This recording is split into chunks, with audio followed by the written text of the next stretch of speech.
En esta presentación vamos a iniciar el análisis de los puntos extremos de saturación.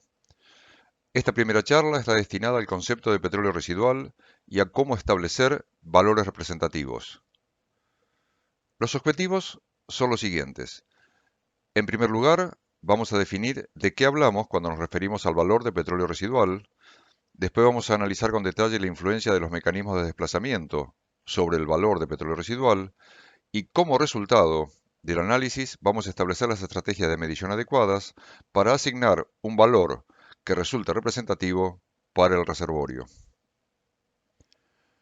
Es conveniente comenzar por definir el término que queremos caracterizar.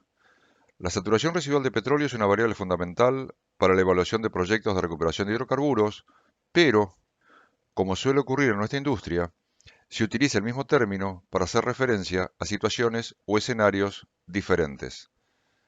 Se habla de petróleo residual para referirse a la saturación de petróleo remanente en el medio poroso luego de fluir un infinito número de volúmenes porales de agua o gas por una muestra de geometría específica, pero también se emplea el mismo término para toda saturación de petróleo que resulte inmóvil en las condiciones operativas del momento, y también para referirse a la saturación de petróleo en el subsuelo al momento de abandonar una explotación.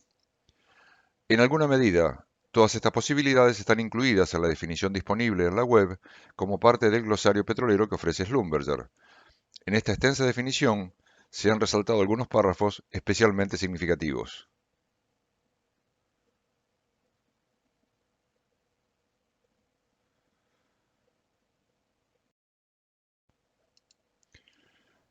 Aunque habitualmente no se mencionan en forma explícita, el empleo de este término incluye una serie de supuestos. En general, se acepta que se trata de un valor que se determina en laboratorio sobre muestras representativas del subsuelo y mediante técnicas estandarizadas. También suele asumirse que, aunque se trata de un valor inalcanzable, es un límite que sirve para hacer las cuentas y pronósticos adecuados. Y es normal asumir que ya identificado el juego de fluidos, el valor de saturación residual de petróleo es una propiedad de la roca, tal como lo son la permeabilidad absoluta y la porosidad. Veremos que la realidad es algo diferente. En algunos escenarios se alcanza en el subsuelo el valor de petróleo residual.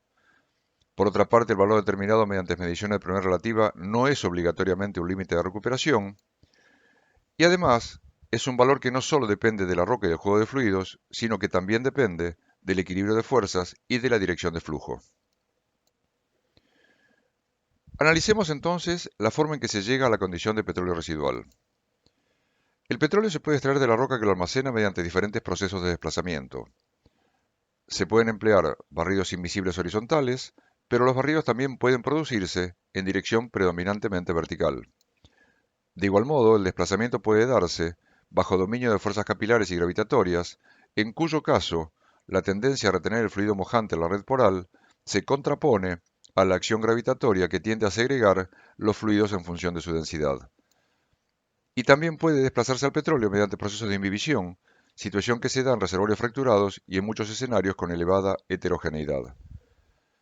Por otra parte, el valor de petróleo residual que reportan los laboratorios se obtiene principalmente a partir de desplazamientos invisibles horizontales en lo que conocemos regularmente como curvas de permeabilidad relativa, en las que se calcula la saturación de petróleo residual extrapolando la tendencia de las curvas de producción hasta el agotamiento, equivalente a inyectar infinitos volúmenes porales de fluido desplazante. Pero la condición de petróleo residual también se obtiene en equilibrios capilar gravitatorios, y en estos casos se produce un intercambio de fluidos en relación de volúmenes 1 a 1, y extrapolando la producción no a volúmenes infinitos, sino a lo que puede considerarse el punto de equilibrio a tiempo infinito. En forma comparativa, en el laboratorio se pueden inyectar muchos más volúmenes porales que los que se manejan en los campos productivos, pero la explotación de los reservorios involucra tiempos mucho más dilatados que los que se emplean en las pruebas de laboratorio. Cabe preguntarse entonces si lo que se logra en el laboratorio con infinitos volúmenes porales inyectados es equivalente a lo que ocurre en el subsuelo con infinito tiempo para alcanzar el equilibrio entre segregación gravitacional y fuerzas capilares. En las próximas transparencias vamos a responder los interrogantes que hemos planteado hasta este punto. El primer análisis incluye la comparación en cuanto a la eficiencia de desplazamiento entre barridos horizontales y verticales. Sabemos que en la medición convencional de permeabilidad relativa se emplean muestras horizontales tratando de representar la dirección dominante de flujo en el reservorio. Pero también sabemos que existen escenarios en que la dirección de flujo es diferente, tanto en casquete de gas en expansión como en acuíferos activos desde la base de la acumulación, o cuando se producen flujos cruzados entre capas de diferente permeabilidad. Es normal que las capas menos permeables de una estructura no aporten fluidos directamente al pozo, sino que lo hagan a otras capas de mayor permeabilidad, que son las que efectivamente transportan los fluidos hasta los productores. En consecuencia, para estudiar todas estas posibilidades, se hicieron estudios para comparar la eficiencia de barrido en desplazamientos horizontales y verticales. El ejemplo estudiado originalmente en forma sistemática es el de desplazamiento de petróleo con agua en una arenisca consolidada de permeabilidad cercana a 100 milidarcis. Para que el ensayo tuviera representatividad comparativa, se empleó la misma muestra y la misma geometría de flujo. En resumen, se trabajó con 3 direcciones de desplazamiento y se emplearon 2 caudales diferentes en cada dirección. Y el resultado mostró inequívocamente que las eficiencias de desplazamiento son fuertemente dependientes de la dirección de flujo dominante. La muestra empleada se extrajo de un núcleo de pleno diámetro y se le dio una geometría cúbica para generar exactamente la misma geometría de flujo en las 3 direcciones a estudiar. La muestra final tiene 7 centímetros de lado y su volumen poral resultó cercano a los 70 centímetros cúbicos. Para las mediciones de desplazamiento se restituyó la geometría cilíndrica con suplementos de goma, reemplazando los recortes efectuados en el material original. Este tipo de muestras permite trabajar con exactamente la misma red poral, se pueden estudiar 3 direcciones de flujo y se puede acondicionar para que, al inicio del desplazamiento, la muestra se encuentre en iguales condiciones de saturación de agua. Para ello, el acondicionamiento previo se realizó llevando la muestra a condiciones de saturación de agua irreductible, empleando siempre la misma dirección de flujo. Además, en cada dirección de flujo, se emplearon 2 velocidades de desplazamiento para asegurar que las posibles diferencias a medir no dependieran de efectos capilares o gravitatorios. Es de notar que la permeabilidad vertical de esta muestra era aproximadamente la mitad que la permeabilidad horizontal. Un último detalle experimental es que la medición en sentido vertical se hizo con la celda de medición orientada con el eje de flujo horizontal para que la única variable a estudiar fuera la dirección de flujo y no se incluyeran posibles efectos de segregación gravitacional. De este modo, los resultados experimentales fueron los siguientes.